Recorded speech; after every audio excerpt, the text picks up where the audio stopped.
Italy is going to tackle the problems in the banking sector, and that's it might be helpful if Mario Draghi is offering more quantity easing also for Italy. Thank you so much, Olaf Krieger. We keep our eyes on the developments in Europe. The DWTV financial correspondent reporting from Frankfurt. There are indications that Britain may pay for some European Union programs post-Brexit. This hint was given by the British Foreign Secretary, Boris Johnson, over the weekend. EU cooperation. Britain's Foreign Secretary Boris Johnson says Britain could pay into some EU programs after Brexit, but that the government will take back control of its own money and will no longer spend large amounts in Brussels. Businesses, investors and opposition lawmakers are clamoring for clarity on the government's negotiating position before it triggers the formal exit procedure from European Union by the end of March. Last week, Brexit Minister David Davis said Britain could pay into the EU budget to get access to the bloc's single market of 500 million customers, raising fears that the government is heading for a hard Brexit involving a clean break with the bloc. I've always thought that there were aspects of EU cooperation, and I've said this many times, the Erasmus programme, for instance, or Horizon funding or whatever for research, where actually, and some of these programmes don't even involve countries that aren't even in the EU, to be part of that in the future might be a good idea, or certainly would be a good idea, if it involves paying in. He was referring to the Erasmus Student Exchange Programme and Horizon Programme for research. The crucial thing to understand is that very large sums of money will be coming to country, which will be capable of being spent on priorities such as the NHS. That will be one of the outcomes of Brexit. Johnson has been criticised for saying the health service could benefit to such a large extent, and since then has found some of his comments made during the campaign have come back to haunt him.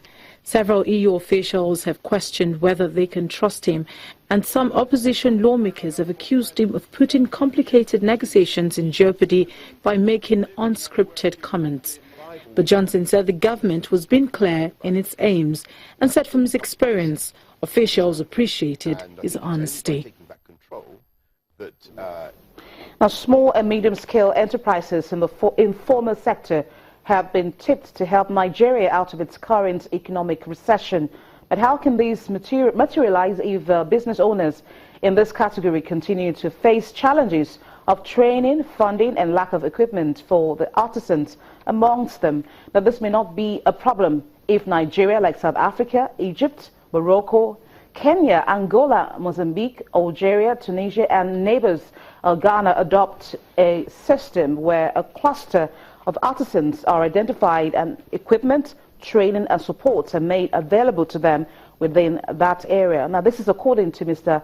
Benjamin Ofori, the Regional Sales Director at Bosch and Equipment Solutions Company. Mr. Ofori says an example is the Bosch Power Box, a revolutionary initiative designed to create, upskill and grow small businesses and bring them into the formal mainstream economy. In Nigeria, in Ghana, Ivory Coast, Nairobi, you have locations where you identify a cluster of artisans. Artisans who work in either metal, wood, concrete, or other related materials. So the concept of the power box was supposed to be developed as a channel situated within these locations, providing power tools at an affordable price for the artisans to buy, also providing training and demonstration just so that they can have longevity for the tools they have and also enhance their lives. We would also use the box as an after-sales collection point so that tools that are picked up or purchased that get damaged can be repaired and returned. And then we'll also use the channel as an opportunity to collaborate with microfinance institutions. You can appreciate that artisans and various workers within our region live by the day. and hence it is important that we make it easy for them to be able to access our products and pay over time. So if I take Lagos, for instance, in Alu City or in Alu Market, we definitely can have this box in there to be able to serve the artisans in there. And we will have the necessary tools they can purchase to make their work more efficient. The good thing about tools is once you have an after-sales service, it assures the user of longevity and support at all times. We do realize the real challenges. Electricity is a challenge, but the good thing is we also have tools that come with that are cordless. So they come with batteries that can be recharged and be used, hence making it even better for the Nigerian artisan to be able to work at multiple locations and not worry about carrying a generator with him. His life gets a lot easier in the field.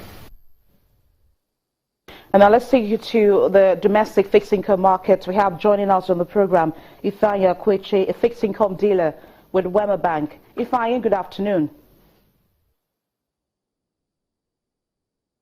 If you can hear me, tell us how the markets has been doing since morning.